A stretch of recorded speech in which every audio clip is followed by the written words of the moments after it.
Muy buenas tardes con todos. Buenas tardes, doctora María Mercedes Gavilanes, vicerrectora, doctorado de innovación de la Universidad Central. Señores conferencistas, docentes de distintas universidades del país y el exterior, señores estudiantes, público en general. Reciban un cordial saludo de parte del Centro de Matemática de la Universidad Central. Vamos a dar inicio a la Escuela Anual Análisis Numérico 2022. Como primer punto tenemos palabras de bienvenida a cargo del doctor Guillermo Albuja, director del Centro de Matemática. Con ustedes el señor doctor Guillermo Albuja. Buenas tardes. En primer lugar, quiero agradecer la presencia de la doctora María Mercedes Gavilanes, vicerrectora de Investigación, Doctorados e Innovación de la Universidad Central del Ecuador. Estimados colegas, investigadores, estudiantes y a todos los presentes, a nombre del Centro de Matemática y de la Universidad Central del Ecuador, es para mí un honor darles la bienvenida a la Escuela de Análisis Numérico 2022. Durante estos 5 días tendremos la oportunidad de escuchar y compartir experiencias con investigadores de algunas universidades del Ecuador y del mundo. Tengo la certeza que esta será una bonita experiencia para aprender y disfrutar, haciendo lo que más nos gusta, matemáticas. De manera especial, quiero agradecer la presencia de los colegas de la Universidad de la Frontera de Chile, del Instituto Mexicano del Petróleo y de la Facultad de Ciencias de la Universidad Central del Ecuador.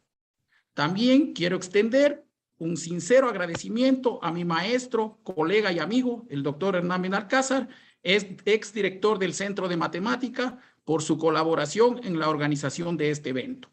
El Centro de Matemática reitera nuevamente su compromiso con el desarrollo de la matemática y la investigación en todos sus niveles en el Ecuador. Muchas gracias. Gracias al doctor Guillermo Albuja. Como segundo punto, tenemos inauguración a cargo de la doctora María Mercedes Gavilanes, vicerrectora de Investigación, Doctorados e Innovación de la Universidad Central. Bienvenida, doctora.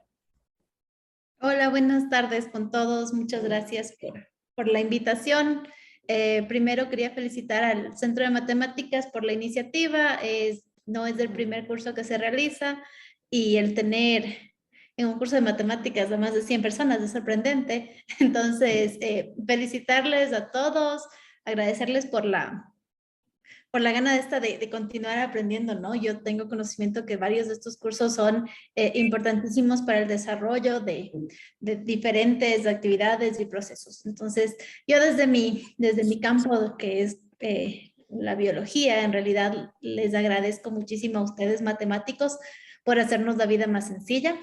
Desde mi campo como vicerrectora también, porque aunque no nos demos cuenta, muchas de las cosas que hacemos y de los programas que utilizamos aplican estos métodos numéricos, estos métodos matemáticos para facilitarnos la vida, ¿no?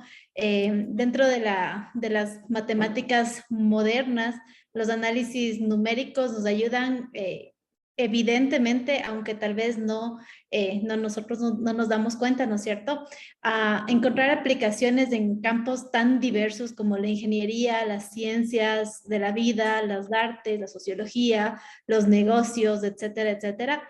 Y nos ayudan a predecir y a entender de mejor manera cómo funciona el mundo. En general, la palabra análisis implica resolver problemas y creo que en este caso la resolución de problemas numéricos que se hace a través obviamente de ecuaciones, fórmulas, aplicando metodologías como el álgebra, ecuaciones diferenciales, etcétera, etcétera, a nosotros que somos del público en general nos ayuda muchísimo para facilitarnos la vida y a la sociedad para continuar desarrollándonos, ¿no? Entonces, así brevemente, creo que de los aportes más importantes que han dado los métodos numéricos, que siempre están apoyados y ahora, tal vez no siempre, pero ahora están muy apoyados también por la parte de la ingeniería, por el desarrollo de programas que permiten analizar este tema de datos, de Big Data, ¿no es cierto? Es fundamental esta articulación entre estos dos campos y nos han permitido solucionar problemas de la vida real y hacernos nuevamente la vida más sencillas, ¿no? La mejora, por ejemplo, de los componentes de seguridad de los vehículos o también la predicción de qué pasa con la bolsa de valores, por ejemplo, todos estos que utilizan estos métodos numéricos para poder hacer predicciones, para poder saber cómo puede avanzar o no una enfermedad, predecir el clima, por ejemplo, entre varias otras actividades, ¿no es cierto?, que nosotros las damos por sentado y que las estamos teniendo acceso a esta información gracias a gente como ustedes que están aquí reunidos y piensan en la parte que está detrás del programa, en los números, en las ecuaciones, en las diferenciaciones. Y entonces yo estoy segura, con tantas personas de aquí, este espacio va a ser de muchísimo provecho para todos. Esperamos que todos aprendamos un poquito más de este tema, que se generen colaboraciones importantes, porque creo que una parte fundamental del tener estos espacios es el conocernos y el ver que varios estamos trabajando en temas similares y podemos ir aportando desde visiones distintas a resolver problemas, y que, como bien nos dice el tema del curso que se va a hacer, que las soluciones que se generen de aquí puedan tener una aplicación para el país sobre todo, y que aporten a nuestro desarrollo. Entonces, con eso yo les deseo muchísimos éxitos en esta jornada. Estoy segura que será súper provechosa, y nuevamente felicitar al señor director, a toda la gente del Centro de Matemática, y agradecer a todos los participantes. Muy amable, muchas gracias, señorita vicerectora, por sus hermosas palabras. Le quedamos eternamente agradecidas. Gracias.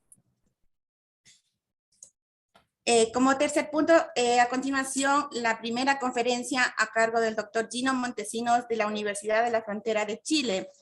El doctor Gino Montesinos actualmente es docente investigador de la Universidad de la Frontera. Es doctor en Ingeniería Ambiental, Universidad de Trento, Escuela de Doctorado de Ingeniería Ambiental, Italia. Magíster en Ciencias de la Ingeniería, en mención en Modelación Matemática, Universidad de la Frontera, Temuco, Chile. Ingeniero Matemático, Universidad de la Frontera, Temuco, Chile. Es autor de 25 papers. Antes de ceder la palabra al doctor Gino Montesinos, quiero darles unas indicaciones generales a todos los asistentes. La asistencia se va a registrar poniendo la palabra presente en el chat el momento que se les indique. Para entregarles el certificado es necesario que tengan el 80% de asistencia a las conferencias o minicursos. Con ustedes le damos la bienvenida al doctor Gino Montesinos. Bienvenido, doctor. Hola a todas y todos, muchísimas gracias por la oportunidad de compartir un poco de mi trabajo con ustedes. Así es que, en virtud del tiempo, vamos a comenzar. Aprovecho entonces de dar las gracias, como había dicho, al doctor Guillermo Albuja, que tuve la oportunidad de conocerlo un par de meses atrás.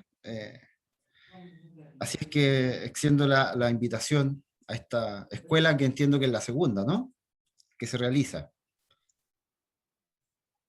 Muchas gracias, Gino, a ti. Y te agradecemos mucho, pues, por haber tenido la amabilidad, pues, de estar presente aquí en esta escuela de análisis numérico. De veras, estamos muy agradecidos y chévere. Perfecto. Ojalá contribuya. Yo creo que oportunidades habrá de vernos, ¿no? Por supuesto que sí. Perfecto. Ahora, entonces, paso a compartir la pantalla. Ustedes verán un PDF ahora, ¿no? Bien. Bien, yo asumo que están viendo la pantalla. Si no es así, le agradecería si alguien pudiese decirme. Sí se visualiza la pantalla. Muy amable, muchas gracias. Bien, entonces, para dar inicio a la charla, les voy a comentar que el contexto en el que se va a desarrollar esta consiste en métodos numéricos de alto orden, de tipo volúmenes finitos, en particular de una familia llamada familia de métodos tipo Eider, y que tienen la gracia de necesitar de dos ingredientes fundamentales. Uno es una reconstrucción, que es un tipo de interpolación local, digamos, bien especial, y la otra es la capacidad de resolver problemas locales dentro de celdas computacionales y que se llaman problemas de Riemann, son unos problemas de valores iniciales, y la charla se basa principalmente en este último punto: cómo desarrollar una técnica simplificada. ¿Por qué? Porque antes había otra, por supuesto, y esta es una simplificación de aquella que tiene por objeto contribuir al desarrollo de métodos numéricos de alto orden. ¿Ok? Métodos numéricos para resolver ecuaciones de tipo hiperbólicas. Entonces, esta es la motivación, perdón, esta es la estructura de la presentación. Entonces vamos a ver, ¿sí? ¿Se escucha? Ah, que hay por ahí un ruido, pensé que alguien me estaba preguntando. Bien, entonces esta es la estructura. Vamos a partir por una motivación y luego vamos a ir pasando por los diferentes puntos. Bien, ¿por qué es importante? Y aquí está la gracia también de la escuela, es que, ¿por qué es importante desarrollar métodos numéricos en general? Esto acá está escrito particularmente para ecuaciones hiperbólicas, pero se extiende a cualquier tipo de ecuaciones. Y es que es súper importante tener la capacidad de resolver modelos dados por este tipo de ecuaciones, ¿ya? Y sabemos que lamentablemente el número de modelos que tienen solución exacta es muy reducido. Por lo tanto, es fundamental tener la capacidad de encontrar soluciones aproximadas. Por supuesto, hay muchas maneras de encontrar soluciones aproximadas y uno va, de cierta manera, midiendo la bondad de estas aproximaciones en términos de cuánta aproximación tienen con respecto a lo que uno espera, ¿no? Entonces, obviamente, a la hora de resolver problemas que no tienen solución, no hay una comparación. Es por eso que se invierte tanto tiempo y trabajo para evaluar todas las capacidades que tiene algún esquema, alguna metodología, métodos o en problemas que sí tienen soluciones, y ahí es donde uno desarrolla la mayor parte de sus estudios, y en particular así es la manera en que vamos a estructurar la presentación de hoy. Bien, entonces esta es la razón principal por la que se estudian métodos numéricos, y en particular porque se estudian métodos numéricos de alto orden, que es el campo de mi interés. Bien, ¿por qué este tipo de ecuaciones hiperbólicas? ¿Por qué este tipo de ecuaciones que son las hiperbólicas? Porque modelan fenómenos de la naturaleza. Por ejemplo, las ecuaciones de Euler, que describen cómo evolucionan los gases. También están las ecuaciones de shallow water o de aguas someras, que ayudan, por supuesto, a describir cómo evoluciona el agua, ¿cierto?, en ríos, canales, etcétera, que tengan una característica en que el fondo ya es despreciable con respecto al largo al largo del canal. Y otro fenómeno, ya que también puede estudiarse con este tipo de ecuaciones, ahora yo les doy una lista pequeña de ejemplos, pero yo creo que son importantes a mi juicio, esta que tiene que ver con el estudio de la sangre en venas, arterias, etcétera, y que básicamente relacionan la sección transversal de un vaso sanguíneo con la cantidad de agua que pasa por esa la cantidad de sangre que pasa por esa sección transversal. Todos esos fenómenos o todas estas características que les estoy contando se describen mediante ecuaciones diferenciales parciales de tipo hiperbólica, y por supuesto estamos haciendo acá la caracterización unidimensional. En definitiva, nos vamos a centrar entonces en ecuaciones diferenciales parciales que se puedan expresar de esta manera. Una ecuación diferencial, ¿cierto?, en espacio y tiempo, con una condición inicial representada por una función h prescrita. Entonces podemos tener un vector de variables, o más de una variable si queremos, incógnitas, ¿ya? Y todas ellas se pueden relacionar mediante una función que se llama flujo una función f, y una función s que se llama término fuente. Como les decía, esto es unidimensional, pero la extensión al caso 2D o 3D, mallas estructuradas al menos, es básicamente llevada a cabo mediante un splitting de dimensiones. O sea, el análisis que vamos a hacer ahora se puede hacer en cada una de las dimensiones y resulta entonces en esquemas capaces de resolver ecuaciones diferenciales en 2 o 3D. Para el caso de mallas no estructuradas, el panorama es diferente, requiere un poco más de análisis, y es que está fuera del alcance de esta presentación, así que no voy a mencionar ese caso.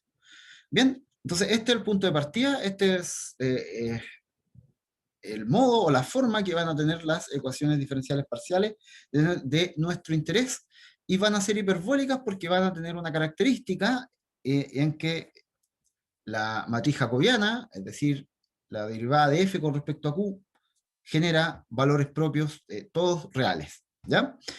Esto es súper importante porque los valores propios de estos sistemas en general son responsables de transmitir la información, ¿ok? Entonces, tener valores propios reales significa que la información computacional se transmite en tiempo real, y que por lo tanto desarrollar métodos numéricos significa también poder capturar aquellos que sean capaces de tener ciertas características con el trato de la información también. ¿Ok? Bien, entonces, ¿cómo uno realiza una discretización con este tipo de ecuaciones? A diferencia de elementos finitos o diferencias finitas, acá lo que uno realiza es una integración por parte. Uno define primero un intervalo o un volumen, si uno estuviera considerando esto en 3D, de ahí el nombre de esta metodología. Entonces usa la integración en espacio y tiempo, y por supuesto asumiendo regularidad suficiente para poder intercambiar ciertas integrales, uno llega entonces a la ecuación 1, que se conoce como una fórmula de un paso de volúmenes finitos, ¿ya? Perdón. Y que tiene la gracia que a medida que avanzando el tiempo, el n es el índice que reemplaza o que da cuenta de ese paso evolutivo. Lo que hacemos entonces es ir aproximando medias integrales, ¿ya? Entonces, si se dan cuenta acá, las integrales que hay que evaluar dependen de la información que tiene el vector incógnito q en espacio y tiempo. Pero como yo les estoy contando, ¿cierto?, que esto lo que hace es evolucionar medias integrales en el tiempo, nosotros vamos perdiendo la capacidad de conocer puntualmente la función. Así es que evaluar estas integrales no resulta una tarea directa, ¿ya? Así que toda esta expresión 2 es una expresión analítica exacta, pero pierde su forma cuando nosotros realmente vamos a implementar un método, por lo que les estoy contando. Entonces, la tarea es dar aproximaciones, ¿ya?, de esas variables Q o de la información dentro de las celdas computacionales puntualmente que nos permitan evaluar estas integrales. Y por lo tanto, un método numérico de tipo volumen finito va a estar completamente determinado una vez que uno proporciona una manera de aproximar un flujo y los términos fuentes. ¿Bien? Vamos a ver un poco más en detalle. Para eso vamos a considerar ecuaciones escalares, es decir, vamos a considerar ecuaciones diferenciales parciales de tipo hiperbólica donde hay solamente una incógnita, ¿ya? Es simplemente para simplificar las cosas. Bien, en tal caso, y vamos a por un momento no considerar ecuaciones que tienen términos fuentes, así que vamos a hablar de leyes de conservación por ahora. Los esquemas no van a variar mucho, sobre todo porque estamos considerando el desarrollo de métodos numéricos, y vamos a ver que cuando aparezcan términos fuentes, naturalmente la metodología que vamos a ver van a incorporarlos. Bien, entonces, ¿qué nos interesa de esta diapositiva? Poder decir que un esquema numérico lo podemos representar como una función, ¿ya?, que depende de una cantidad finita de datos, es decir, la evolución de la información al tiempo n+1 depende de una serie de datos e información que yo tengo al tiempo n. Así podemos expresar cualquier esquema numérico, ya sea de tipo volúmenes finitos como una ecuación de un paso, o diferencias finitas, etcétera, todas pueden representarse de esa manera, ¿ya? Además, hay casos particulares en que el lado derecho de una ecuación diferencial puede representarse como una combinación lineal de la información o de los datos de entrada, ¿ya? Y esos esquemas, cuando pueden ser de esa forma, y por supuesto los pesos de esas combinaciones son constantes, vamos a decir que un esquema es lineal. Algunos ejemplos de esquemas lineales son, por ejemplo, el método de Lax-Friedrich, que cuando uno lo desarrolla, aquí hay un montón de pasos que me estoy saltando, pero en la literatura están bien documentados, para quien esté interesado en mayor detalle.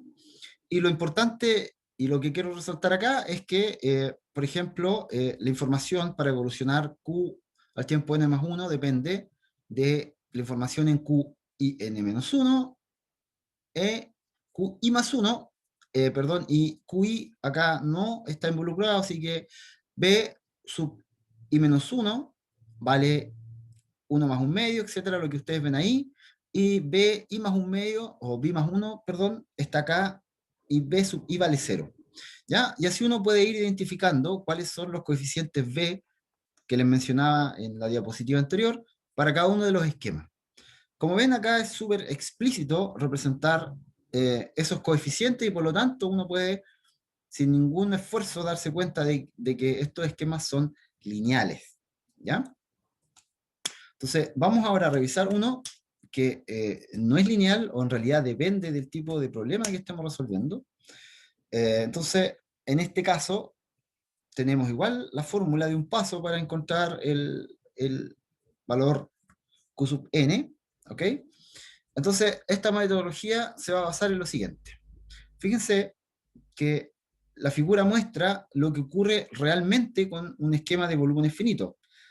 Ni por más suave que sea el H inicial, es decir, la condición inicial, cada vez que nosotros integremos la primera vez, vamos a obtener solo medias integrales. Si eso fuese un seno, por ejemplo, o una parte de una parábola, cualquier otra función, fíjense que pierde totalmente la regularidad y en cambio solo tenemos rectángulos apilados unos al lado de otros. Es lo único a lo que tenemos acceso. Entonces, ¿cómo recuperamos la información puntual que es necesaria para evaluar las integrales? Bien, entonces este método, conocido como el método de Goldorf, que es alrededor de los años 50 que se desarrolló este esquema, se basa en lo siguiente: preguntarse por la solución que tiene un problema o una ecuación diferencial local en la interfaz de la celda computacional, como ven en el sketch de abajo. Y fíjense que ahora la condición inicial cambia, la condición inicial es independiente de la del problema, sino que en cada vez que lo necesitemos, vamos a considerar una condición inicial que involucra a las soluciones en el estado temporal anterior, ¿ya? Entonces, si nos paramos en esta interfaz, tomamos como dato una función constante a tramos, ¿ya? Y solo nos interesa la solución en la interfaz. Entonces, esto se replica en cada una de las interfaces de las celdas computacionales. Entonces, si yo tengo la capacidad de resolver este problema, el problema 5, y solo en la interfaz, aquí el X de la ecuación 5 puede verse como un nuevo sistema de coordenadas locales, T y X, y por lo tanto me interesa la solución en términos de la variable local, en X igual a 0 para todo tiempo. ¿Ya? Uno puede demostrar que esa solución es constante, pero hay que determinarla y es una función que depende de los dos estados intermedios. Así es que uno puede encontrar esa solución, le puede llamar Q I más un medio para representarla, que es una constante como les comentaba, así que ahora el flujo numérico toma una forma bien simple y es básicamente la evaluación de lo que sea que haya que considerar como flujo evaluado en esta solución. Entonces, de esa manera determino completamente el flujo numérico, ¿ya? Y, como les dije al comienzo, determino con eso completamente un método de volúmenes finitos. Bien, fíjense por otro lado que uno puede considerar el método de Godunov o la solución del problema de Riemann que les mostré anteriormente como una función que tiene como entrada dos argumentos, ¿ya? Es decir, el estado a la izquierda y el estado a la derecha de la condición inicial discontinua. Entonces, a grandes rasgos, eso es lo que activa esta maquinaria del método de Godunov. Bien, como se podrán haber dado cuenta, lo primordial acá es la capacidad de resolver en cada interfaz computacional estos problemas locales, ¿ya? Que involucran a la ecuación original inicial, pero una condición inicial discontinua, ¿ya? Estos son conocidos como problemas clásicos de Riemann, ya en la literatura es el nombre que se le da a este tipo de valores iniciales, ¿ya? Este es un problema de Cauchy, entonces con una condición inicial particular.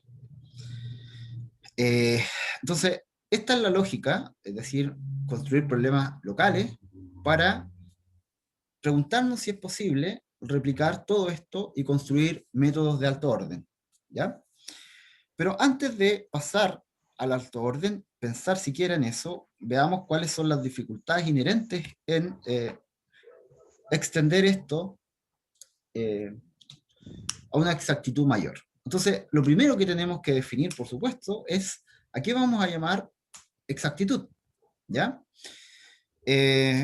Fíjense que H es lo que representa un método numérico, ¿ya? Todo lo que está en el lado derecho es un método numérico. Entonces, si nosotros le pasamos a H, digamos, los valores discretos generados por un método, por el mismo, naturalmente el lado derecho de esto sería 0, ¿ya? Pero si en cambio le pasamos la solución exacta, vista como una función a tramos, ¿ya? Entonces, naturalmente, la solución exacta, si se pasa por la maquinaria dada por el método numérico, eso no tiene por qué dar 0. Da un resto, ¿ok? Entonces, el resto básicamente mide en ese caso el grado de aproximación que el método numérico genera para resolver algún problema en particular. ¿Bien? Entonces, a eso lo vamos a llamar exactitud. Y esa exactitud va a estar dominada por el delta t que es la diferencia entre el tiempo n y el tiempo n más 1, donde cada uno de ellos son los niveles temporales que van permitiendo la evolución de la ecuación diferencial parcial. ¿Ok? Bien, en este tipo de ecuaciones uno puede fijar delta x y delta t totalmente independientes, ¿ya?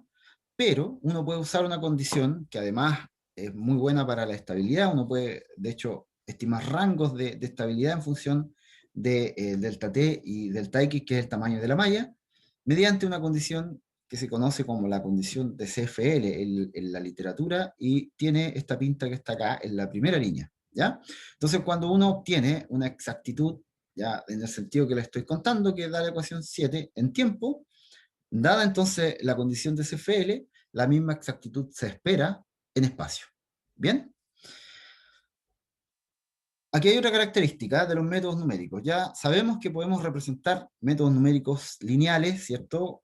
Mediante una combinación lineal de la información de entrada. Y los pesos, ¿cierto? Son B sub k. Cuando todos los B sub k, vamos a decir que el método es un método monótono, que tiene la característica de preservar los perfiles y evoluciones que tenga la solución exacta, ¿ya? Bien, además, esta otra identidad, que se conoce como la identidad de Rho, que dice que si un método numérico tiene una exactitud R, en el sentido que lo estoy contando, entonces, para esa exactitud, uno puede demostrar esta identidad, ¿ya? Donde este C, básicamente, es, bueno, lo que involucra lambda, delta t y delta x, donde lambda es el valor propio de el flujo numérico, que en este caso, como estamos viendo ecuaciones escalares, no es más que el valor absoluto de la función flujo, de la derivada de la función flujo, ¿ok? Y para el caso de la flexión lineal, eso es una constante. Así que esta identidad siempre la tenemos a mano, ¿ya? Y con estos ingredientes nosotros podemos demostrar este teorema, que es una limitación para la construcción de números o de esquemas numéricos de alto orden, ¿ya? ¿Qué dice este teorema? Dice básicamente que si nosotros tenemos un esquema que es lineal y además es monótono, es decir, se pueden escribir con esos B sub k y todos los B sub k son positivos, entonces es imposible construir un esquema numérico que sea más alto que 2, ¿ya? Entonces, si queremos construir métodos numéricos de alto orden, ¿ya? Entonces tenemos que, de cierta manera, bypassear este teorema. Y una manera de bypassearlo es, por supuesto, construir un método que sea monótono.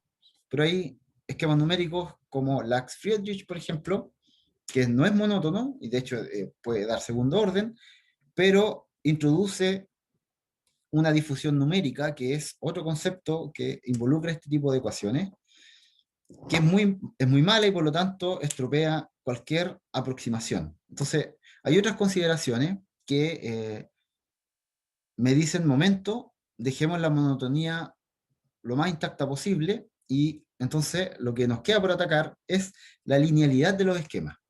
¿Bien? Y eso básicamente apunta a que los V sub k no dependan de las soluciones. Perdón, que dependan de las soluciones, porque en el caso, cuando eso no ocurre, los esquemas son lineales. ¿Ya? Así que de cierta manera vamos a desarrollar metodologías que dependan de la solución, ¿ya? En que esos coeficientes B dependan no linealmente de los datos.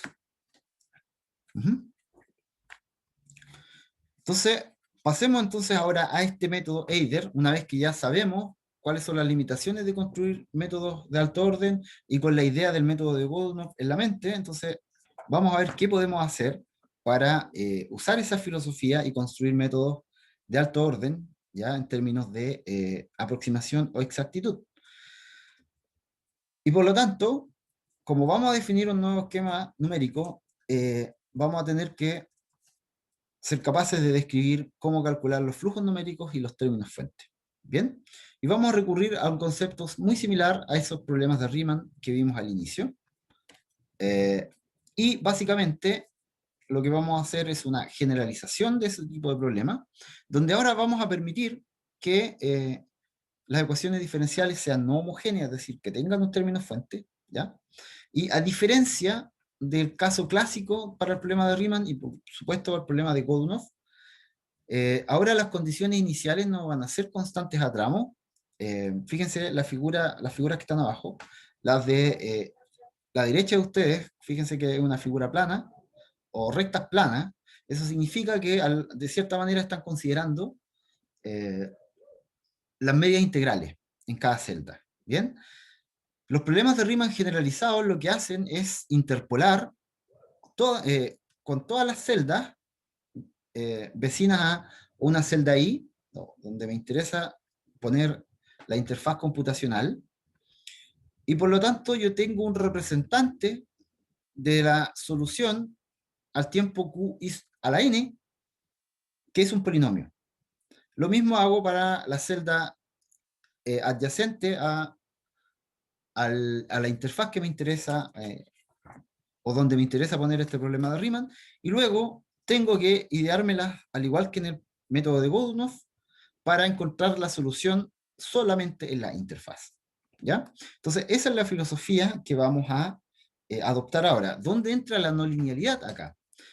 Los P sub i, que ustedes ven acá, son polinomios, son interpolaciones que uno las puede construir no lineal. Es decir, las puede construir de una manera no lineal en que uno escoja los puntos utilizados para la interpolación de acuerdo a alguna regla que involucre a los datos mismos que queremos interpolar. ¿Ya? Ese tipo de interpolación es la que se necesita para este tipo de esquemas. Hay algunos bien famosos, una familia de polinomios buenos, otros de polinomios ENO, que son las siglas de Essentially Non-Oscillatory Reconstructions, y el W en los casos de Wino, básicamente es porque son weighted polynomials, es decir, uno considera varios polinomios y de alguna manera los combina. ¿Bien? Y recientemente hay una nueva familia de reconstrucciones que disponible en la literatura que también pueden ser implementadas en este tipo de metodologías. ¿Bien? Entonces ahora nos vamos a enfocar a la otra parte, a la parte de resolver estos problemas de Riemann y encontrar estas soluciones en la interfaz. Vamos a utilizar una metodología que se debe a Harten, ¿ok? Y que básicamente dice, bueno, reciclemos todo lo que sabemos de los problemas de Riemann, ¿ya? Recuérdense que cuando vimos Godunov, les comenté que el flujo numérico puede ser visto como, o el flujo que venía de Godunov, como una función que simplemente dependía de dos estados, ¿ya? Esto, f sub h, es la réplica de lo que les comenté. Así es que acá lo interesante para resolver esos problemas es quiénes son estos Q sub i, ¿ya? Estos Q sub i van a ser predictores dentro de las celdas computacionales, así que vamos a hacer una predicción hasta un tiempo.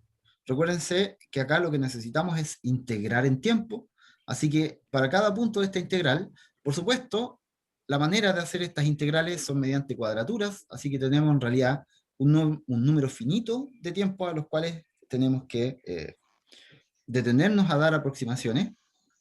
Y entonces esos son los tiempos que vamos a utilizar y esos son los tiempos a los que necesitamos encontrar los predictores. Entonces una vez que llegamos a ese tiempo, lo que hacemos es resolver un problema clásico de Riemann, donde ahora las condiciones iniciales discontinuas estén proporcionadas por los valores que el predictor tome en ese tiempo, ¿ya? Y donde corresponda, ¿cierto?, un espacio a lo largo de la interfaz. Entonces, nos vamos a concentrar ahora en cómo obtener el predictor, ¿ya? Vamos a asumir que dentro de la celda computacional hay una regularidad suficiente, de modo que podemos aproximar eso mediante la evolución temporal de eso, mediante una serie de Taylor implícita. El esquema original propuesto para resolver este tipo de métodos, propuesto por Toro y Titarev, por el 2002, lo hacía con métodos explícitos, ¿ya? Esa fue, perdón, con una serie de Taylor explícita. También alcanzaban alto orden, pero para esa metodología uno no podía tener términos fuentes de tipo Stiff y ojalá no tener términos fuentes, pero lamentablemente muchos problemas hiperbólicos sí requieren que aparezcan o resolver ecuaciones que contengan ese tipo de términos. Entonces, para remediar eso, vamos a recurrir entonces a una expansión implícita. ¿Bien? Fíjense que aquí hay un pequeño problema porque nosotros necesitamos la evolución temporal de una variable y esa información no la conocemos, ¿ya? Pero tenemos la ecuación diferencial original. Así es que en la ecuación original nosotros vemos que la derivada temporal de Q está relacionada, ¿cierto?, con las derivadas espaciales de Q a través del jacobiano de F y la derivada de X de Q misma y un término fuente de Q que no en realidad involucra ninguna derivada, ni temporal ni espacial de X. Así es que podemos despejar de T de Q y solamente quedan en el lado derecho expresiones que dependen o de Q o derivadas espaciales de estas variables. Entonces, la siguiente derivada de T también uno puede expresarla completamente en términos de derivadas espaciales de la función Q, mediante una implementación recursiva de reemplazos de la derivada temporal mediante la relación que nos da la ecuación diferencial misma. Este procedimiento, que suena y es complejo, se conoce como el procedimiento de Cauchy-Kowalewski, ¿ok? Y por supuesto requiere cierta regularidad, pero uno la puede asumir localmente, así que en principio podría desarrollar los trabajos sin problema y es lo que la gente hace. Pero de nuevo, una vez que uno determina cuáles son los argumentos de los funcionales, cuando uno logra establecer la derivada temporal del orden que sea en expresiones que solamente dependen del espacio, uno en realidad lo que establece es un funcional que tiene como entradas las variables o derivadas espaciales como se muestra en la última ecuación de esta diapositiva.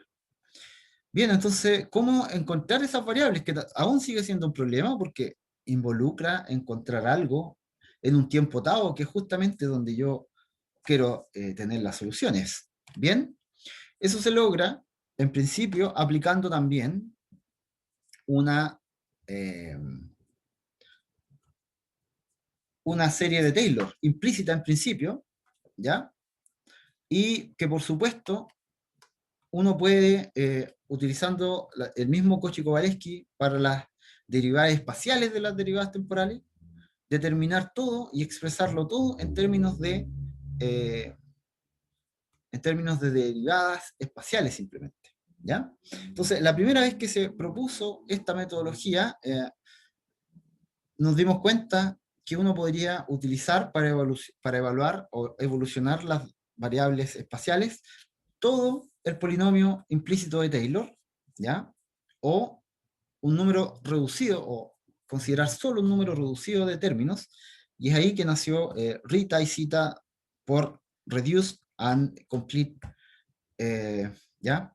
Que tiene que ver con cuántos términos usar de la expansión de Taylor. Y también se pudo demostrar que incluso uno puede ser un poco más relajado en el sentido de considerar evoluciones para las derivadas, incluso de segundo orden, pero para tal caso hay que usar ciertas linearizaciones, es decir, algo hay que hacer adicional si es que no quiere usar la expansión de Taylor completa o reducida tanto para la ecuación que nos interesa como para las derivadas necesarias para encontrarlas. ¿Bien? Entonces, vamos a ver un ejemplo de cómo funciona el Cauchy-Kowalewski en el caso del Cauchy-Kowalewski general. Entonces, ilustremos esto con la ecuación de advección-reacción lineal, que es la ecuación diferencial que ven acá. Entonces, si se fijan, la primera derivada puede expresarse completamente en términos de la primera derivada y beta por q, que básicamente sería el término fuente. Si nosotros queremos la segunda derivada, basta derivar una vez toda esta expresión y, por supuesto, argumentando regularidad, podemos intercambiar las derivadas espaciales y temporales, y fíjense que de nuevo hacemos uso de que ya conocemos cuánto es la derivada temporal de Q, lo reemplazamos y después volvemos a aplicar el operador diferencial o la derivada en el espacio, y finalmente uno obtiene esta expresión para la segunda derivada del tiempo que solo involucra términos espaciales. Uno puede generalizar esto y obtiene una fórmula cerrada para los funcionales de Cauchy-Kowalewski, y que si se dan cuenta solo depende de las derivadas temporales, ¿ya? Y un par de coeficientes, por supuesto, que es lo que arroja la ecuación que a uno le interese. Bien, entonces ahora tenemos la maquinaria lista para implementar métodos o construir métodos de alto orden. Veamos ahora cuál es la ganancia de un método de alto orden y por qué invertir tanto trabajo en esto. Si se dan cuenta, Godunov era súper simple, lo expliqué en 2 diapositivas, y acá necesitamos al menos 4 para exponer los principales contextos, sin siquiera necesitar grandes detalles, ¿ya?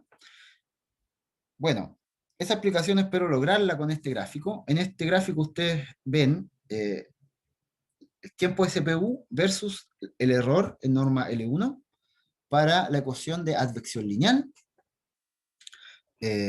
Tienen 4 líneas que cada uno representa lo que arroja el método numérico del orden respectivo, es decir, para segundo, tercero, cuarto y quinto orden se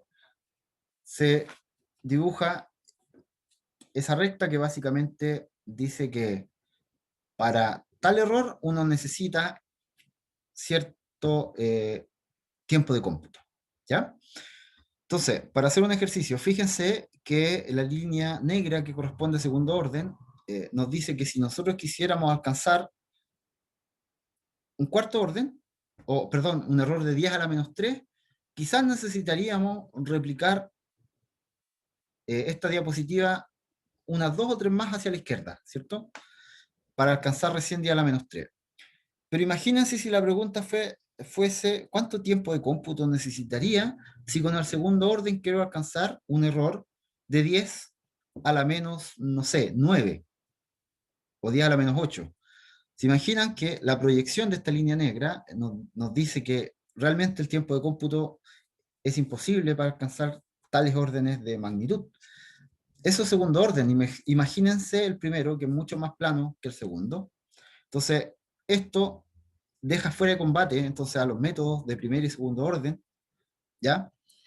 Y básicamente nos dice que sí es un buen negocio invertir tiempo y trabajo, por supuesto, en construir métodos de alto orden, ¿ya? Entonces, créanme que aunque esa curva está bonita, aún hay bastante tiempo invertido en los funcionales de Cauchy-Kowalewski y en particular en evolucionar los polinomios o evolucionar las derivadas espaciales con expansiones de Taylor implícitas. Entonces vamos a ver si algo más podemos hacer ahí. Entonces lo primero que vamos a hacer, y de aquí en adelante está la simplificación que aparecía en el título de esta charla, ¿ya? Entonces lo primero es que la ecuación 18 es Cauchy-Kowalewski para delta t normal, ¿bien? Pero vamos a hacer la siguiente simplificación. Fíjense que de 18 a 19 lo único que cambia es que el A ya no depende de Q, sino que depende de X de T. Esto es un tecnicismo porque Q efectivamente depende de X de T, pero el A en realidad es la matriz jacobiana de la función flujo y que tiene que ser evaluada en Q. A través de esa evaluación es que yo puedo establecer la dependencia de esa matriz en términos de X y de T. Así que de ahora en adelante me voy a olvidar por un instante que la depende directamente de Q y nos vamos a quedar ahí congelados con que solo depende de X y de T. Fíjense que eso va a desencadenar una serie de sucesos. En particular, si yo replico lo que hice con la ecuación de la atracción lineal, es decir, para obtener la segunda derivada en tiempo, ¿ya? Solo por el hecho de que la matriz A ahora es una matriz que depende de X y de T, voy reduciendo términos. Por supuesto, si yo después aplico la regla de la cadena, tienen que aparecer los mismos términos de Cauchy-Kowalewski original, ¿ya? Pero si no, nos podemos ahorrar mucha terminología y finalmente obtener términos que son pero completamente equivalentes y que reducen considerablemente el número de expresiones y de cálculos, ¿ya? Por la serie de aplicaciones de regla de la cadena, etcétera, que nos vamos ahorrando con este tipo de utilizaciones, ¿ya? Bien, la misma réplica la podemos hacer para obtener la tercera derivada de Q. Y en este caso, vamos a tener que derivar de T de B, ¿cierto? Derivar B, que es la jacobiana, del término fuente con respecto a Q. También para esa matriz jacobiana vamos a asumir que va a ser una matriz que va a depender simplemente del espacio y del tiempo, para, de cierta manera, retrasar su dependencia con respecto a la variable Q. ¿Ok? Y por lo tanto, con esa forma de proceder, nosotros vamos a obtener una forma cerrada, o al menos iterativa, para construir los funcionales de Cauchy-Kowalewski. Porque la ecuación de advección lineal que yo les mostré, donde les mostré Cauchy-Kowalewski original, es la única ecuación que me permite obtener una fórmula cerrada. En el caso general, lamentablemente hay que recurrir a cálculo simbólico, ¿ya? Maple, máxima, lo que uno considere más fácil, o incluso otro en matemática también. Pero para hacer estos mismos cálculos, uno tiene que extraer la información, y créanme que son varios megas, incluso gigas a veces, de archivos para obtener los funcionales de Cauchy-Kowalewski. ¿Bien? Entonces, esto es súper importante. Permite una manera que se puede codificar. ¿Y cuál es la manera? Esta que ustedes ven acá. Por supuesto, es más complejo programarlo que decirlo, pero al menos está ahí, se puede programar y efectivamente, como vamos a ver más adelante, genera lo que nosotros esperamos. ¿Bien? No voy a entrar en detalle, por supuesto, en estos términos, pero efectivamente hay una manera, con esa simplificación que acabamos de introducir 2 diapositivas atrás, de obtener expresiones completamente cerradas para aproximar las derivadas temporales, pero ahora estas no se expresan solamente en derivadas espaciales del estado Q, sino que además se expresan en términos de derivadas temporales y espaciales de las matrices jacobianas, tanto del flujo como del término fuente. Ese es el mensaje principal que quiero dejar con esta diapositiva. ¿Bien? Al final del día, lo que tenemos entonces es que los polinomios o la función y la expansión de Taylor, que me da la evolución implícita dentro de la celda computacional, ¿ya?, de los datos, se puede lograr utilizando estos funcionales simplificados de Cauchy-Kowalewski, y que están representados por estas matrices M que ustedes ven ahí, que contienen una serie de términos donde están involucrados las derivadas de las matrices A y B, y están las derivadas espaciales de Q, de todos los órdenes que sean necesarios, ¿ya? Y todos los términos que ustedes están viendo ahí. Bien, entonces aquí entra el tecnicismo. Esas derivadas de las matrices A y B, ¿ok?, hay que calcularlas. Si no, el método, bueno, es una simplificación, pero mientras eso no se tenga, es simplemente una manera de reescribir el mismo Cauchy-Kowalewski original, ¿ya?, sin desarrollar las reglas de la cadena que correspondan, ¿no? Entonces, hay que, de alguna manera, aproximar esas derivadas. Y para eso vamos a determinar unos nodos espaciotemporales distribuidos dentro de las celdas computacionales, pero no va a ser cualquier elección de puntos, sino que van a ser aquellos puntos necesarios para evaluar las integrales. Acuérdense que al inicio dijimos también que las integrales se evalúan con cuadraturas. Entonces vamos a utilizar esas reglas de cuadratura para definir celdas computacionales. Entonces, lo que vamos a hacer con esas celdas computacionales, con esos puntos dentro de las celdas computacionales, es que vamos a dar inicialmente una distribución de datos o valores de la variable Q en cada uno de esos puntos, y como nosotros sabemos que las matrices jacobianas dependen de ese Q, vamos a obtener los A y los B en cada uno de esos nodos, y como tenemos esos nodos, entonces finalmente vamos a poder aproximar eso, ¿ya?, al estilo interpolación. Así que este es un sketch de cómo vamos haciendo esa interpolación. Primero fijamos unos Q, obtenemos todos los A que nos permiten hacer los Cauchy-Kowalewski aproximados, obtenemos una nueva secuencia de valores para Q, obtenemos ahí de nuevo una secuencia de jacobianos. Con esos jacobianos podemos calcular a través de interpolaciones todas sus derivadas, de que tenemos los ADT y todos los órdenes que necesitemos, volvemos a evolucionar, y así finalmente termina el proceso iterativo con valores de Q en estos nodos, que finalmente son los que utilizamos para evaluar las integrales para los flujos y los términos fuentes, ¿ok? Y todo eso se puede escribir en términos de un proceso iterativo, como se señala en esta última ecuación, ¿ya? Así que en la práctica no es tan complejo llevar a cabo esto, y ya pasamos entonces a la última parte, que va a ser ver las bondades de este método numérico, si es que funciona bien. Y por lo tanto vamos a ver el primer test, que básicamente es un test lineal, que la gracia es que cuando beta se hace muy grande, todo esto evoluciona como si fuera la advección lineal, ¿ok? Donde si vemos esto en términos de una ecuación diferencial ordinaria, hay unos atractores en Q igual a 0 y en Q igual a 1. Entonces, esta onda, ¿ya?, este perfil, digamos, que es un escalón, que parte en 0.3, al tiempo 0.03, tiene que estar ubicada ahí en la posición 0.6. Como se dan cuenta, los altos órdenes capturan bien esta posición, incluso segundo orden no anda mal comparado con el método explícito, o incluso de alto orden, que es el que les muestro acá. Entonces, si un método no es capaz de resolver este esquema o este problema, porque es un problema stiff, entonces no es capaz de recuperar esta propagación.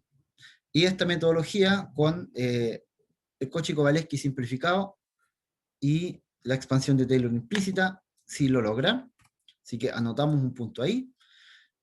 Otro caso es cuando tenemos la ecuación de Euler, que describe la propagación de gases, que tiene una solución analítica, que es la que ustedes ven ahí, si es que le dan esta serie de ecuaciones iniciales.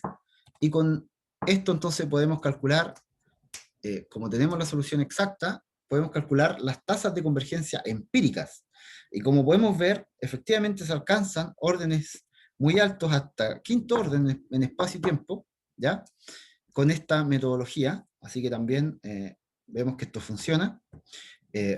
Un par de problemas que son un poco más desafiantes. Este, por ejemplo, es una onda de choque que empieza a propagarse por una zona de alta frecuencia. Si nosotros implementáramos un método de primer orden, ¿ya? Lo que veríamos en la última parte donde están esas altas frecuencias, veríamos que básicamente hay una recta plana. No sería capaz de capturar ese perfil. Fíjense que el segundo orden ya es capaz de capturar al menos gran parte de lo que sucede, pero ya el tercer orden calza perfectamente en la descripción de la onda. Otro fenómeno, ¿ya? Es un problema de Riemann físico, digamos, de la realidad, es cuando ustedes tienen un tubo, por ejemplo, con dos gases y tienen un diafragma en la mitad, entonces quitan el diafragma y comienzan a propagarse los gases. Entonces aquí se generan tres ondas, una onda de choque en el lado izquierdo que se captura bastante bien, que se nota ahí en la velocidad, en la presión, por supuesto, en la densidad, y se genera además una onda de rarefacción que se mueve hacia la izquierda, y dentro es una onda de contacto que solo perturba a la densidad. Todos estos fenómenos son fenómenos que se propagan en el tiempo, ¿ya? Y esto es una foto al final de un tiempo dado, y vemos que el método captura bastante bien, algunas oscilaciones, por supuesto, al inicio, pero que son aceptables en la comunidad. Así que podemos ver que el método funciona bastante bien. Bien, entonces ahora, como sabemos su desempeño con respecto a los problemas que hay que resolver, veamos cómo anda esta metodología con respecto a aquella que usaba Taylor implícito, pero Cauchy-Kowalewski tradicional, ¿ya? Esta es, por ejemplo, la curva de tiempos de CPU versus error, ¿ya? Para el método que usa para evolucionar las variables o las derivadas espaciales, usa también toda la expansión de Taylor. Entonces, fíjense que invierte un poco de tiempo, bastante diría yo, y hay un gap entre el cuarto y el quinto orden. Es decir, hay una diferencia considerable de costo computacional a medida que vamos aumentando de orden. Este es el método RITA, que significa que tiene un número reducido de términos de la expansión de Taylor para evolucionar las derivadas espaciales. Y vemos en este caso que también hay un pequeño gap entre ir incrementando el orden de exactitud, es decir, hay que trabajar más, digamos, y los errores sí mejoran, por supuesto, uno espera que a medida que el orden aumente, el error también. Y ahora vamos a ver cómo andan los tiempos con respecto a la nueva metodología.